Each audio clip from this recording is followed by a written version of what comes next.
Hello. In this episode, I'd like to ponder two questions. Was ancient Egypt influenced by other parts of Africa? Two, what did ancient Egypt look like? And I'd like us to start by taking a closer look at the origin of ancient Egypt. The ancient Egyptian civilization has been said by various historians to have started about 10, 8, or 5,000 years ago. The jury is still out on trying to figure out precisely when it started. What is important to note here is that it is the earliest recorded civilization. It is said to have lasted more than 3,000 years and was divided into two kingdoms spanning 30 dynasties.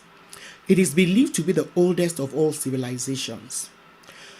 Now, from the earliest and most reliable records found in the Edfu text, which I mentioned in an earlier episode, the area was conquered by Horus, who came there from somewhere south of Egypt.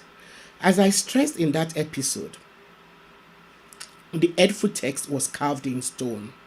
It was found in the temple of Horus, the oldest recorded ruler of Egypt, in the area that we now know as ancient Egypt. Horus conquered the people he met in the area, just as he had vanquished the people he met on his way from the south. This king Horus became deified after he died. The place that Horus came from originally has been identified as somewhere around Uganda and Somaliland. I won't dwell on the question of whether or not Horus and his followers were black Africans, since I've elaborated enough on the genesis of that debate in the last episode. Please take time to watch that episode if you have not already done so. I just want to add here that apart from the incontrovertible evidence found in the Edfu texts, other archaeological findings and accounts of early historians like Herodotus, a Greek who wrote about the identity of the ancient Egyptians around 450 BC, and other Greeks who were contemporaries, all support the idea that the ancient Egyptians were dark-skinned with woolly hair like you and I. So they had to have been of African descent. Reasonable academics agree that over generations, the population of Egypt has continued to change due to waves of migration over several centuries. Even if we were to go by the way the Egyptians identified themselves, they called their country Kemet, which means black land. It was a nation which was culturally advanced in many aspects, such as mathematics, writing in the form of hieroglyphics, astronomy, architecture, the arts, science, technology, and religion.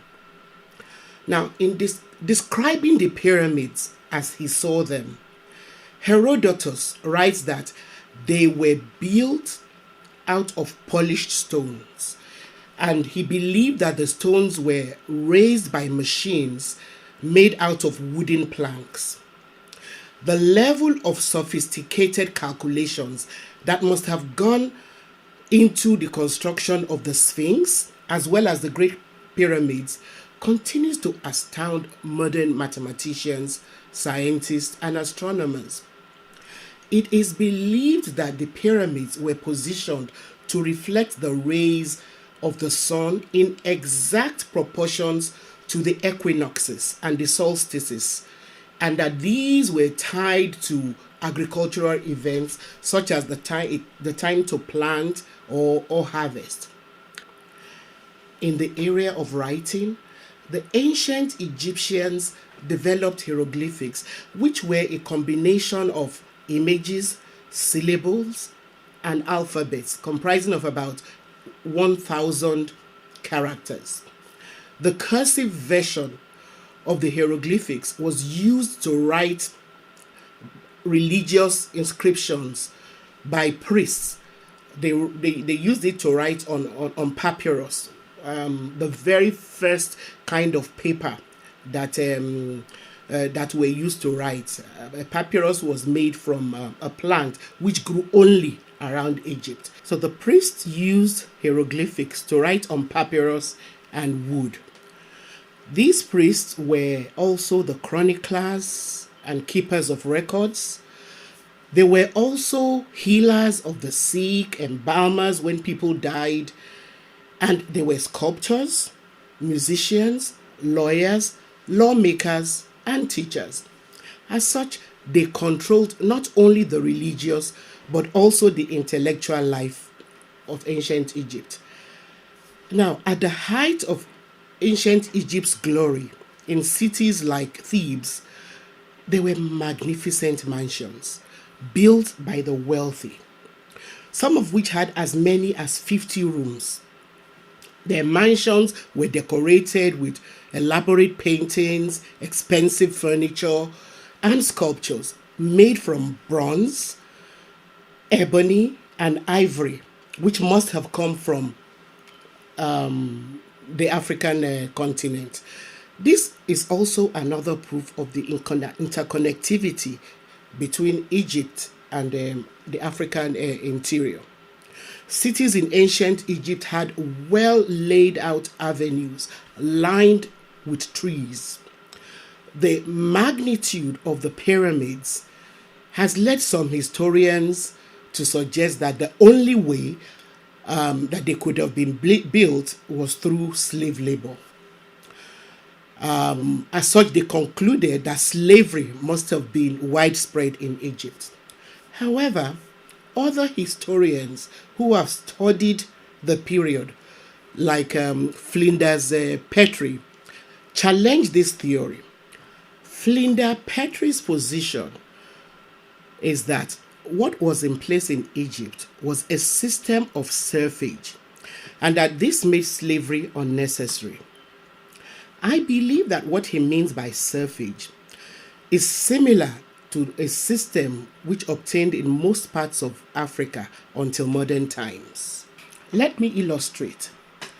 The Yoruba of southwestern Nigeria practiced the Iwofa system, which, though a system of servitude, guaranteed certain rights and protections. It was also quite different from slavery. Iwofa was a system of indenture used by the poor to alleviate poverty and sometimes gain apprenticeship. For the wealthy, Iwofa was a source of labor at a time when there was no system of wage labor.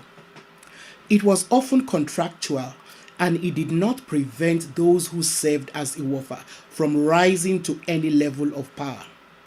In ancient times, even if people started out as slaves, they had the ability to rise to the most prominent positions of authority. Even outside the Yoruba, there are examples from other ethnic groups. Another example is the story of Jaja of Opobo from southeastern Nigeria. Jaja was an Igbo slave. I use the word slave here with a lot of reservation. In spite of having been enslaved, Jaja was able to work his way, to become the ruler of Opobo. This could not have been possible under the kind of system of slavery which was practiced in ancient Greece and which later became perfected by European descendants in the Americas, where it was made more brutal by racism. Back to the pyramids. John Jackson proposes that the building of the pyramids in Egypt was a well-organized project which lasted about 10 years just to get the stones to the site. The project engaged 100,000 men who worked in 3-month shifts to move rocks to the site of construction. The real construction took another 20 years.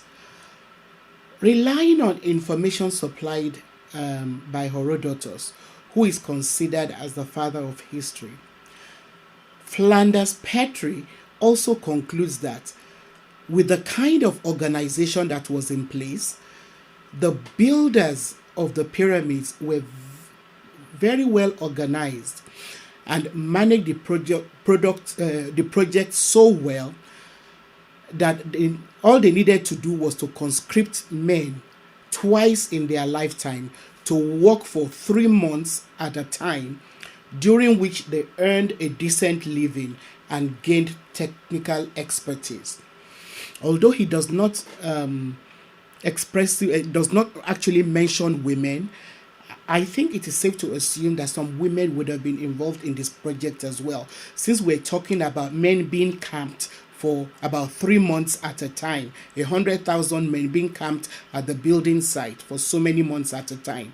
It is safe to conclude that there would have been women as part of the camps that built the pyramids. Now, during this period, priests who were very highly educated controlled most intellectual and important aspects of life in Egypt. They were in charge of the manufacture of linen, which we know originated from Egypt, the linen cloth, and any other positions in the army that needed a knowledge of arithmetic. They served as royal chroniclers, keepers of records, engravers of inscriptions, physicians or healers, pharmacists, embalmers of the dead, lawmakers, lawyers, sculptors, and musicians. In short, they were in charge of most skilled labor. Imhotep, who I mentioned in the last episode, was held in very high esteem as a vizier, a high official under Zosa, who reigned between 5345 and 5307 BC. Imhotep was an example of how knowledgeable and versatile priests were. He was an astronomer, architect, chief physician to the king. He was later deified as the god of medicine, and a temple was erected to his memory in the ancient city of Memphis. John Jackson, another historian, throws more light on the status of slaves in Egypt, in ancient Egypt, by suggesting that in spite of the fact that that Egyptian priests wielded so much power, they were generally fair and just. He illustrates that under this system, the punishment for killing a slave was death, and the priests were in a position to exert this punishment. The society was so well organized that private citizens did not need to carry arms, and even soldiers were not allowed to carry arms except when they were on duty. As such, Egypt prospered during this period. Another researcher who examined artworks that had to do with the domestic life of Egypt during this period was Winwood Reade. He suggests that women in the society were held in high regard and children were very well cared for. And he was able to deduce this by reading the artworks of ancient Egypt. We should also compare this to the status of women and children in Europe as recently as the Victorian period. And you'll see the difference. Unlike the women in ancient Egypt, European women and children were not very well highly regarded. And all you have to also do to come to this same conclusion you don't even have to study history to be able to come to this kind of conclusion. If you read novels by writers like Charles Dickens, who gave us the story of Oliver Twist, based on the society in which he lived, you'll be able to also come to the same conclusion that compared to women in ancient Egypt, European women and children were not as well cared for, and that the society also did not regard people who were not wealthy, and did not take as much care of their poor as societies in ancient Egypt. So in ancient Egypt, civil laws were properly administered because the poor and the rich could depend on a proper system of justice. This period, which was long before the Greek, Roman, or Arab conquest, is described as Egypt's first golden age. We also need to remember that this was thousands of years before any kind of civilization was recorded in Europe, not to talk of the Americas. Unfortunately, this golden age ended around 4163 BC, when Egypt began to experience a decline. In the next episode, we will examine the reasons for the decline of this awesome society. Please watch out for it. Remember to subscribe if you have not done so yet. Like and share this video so that more Africans and people of African descent, and really any other people out there who are open-minded enough, can have access to what we share here. Thanks for watching, and see you next time.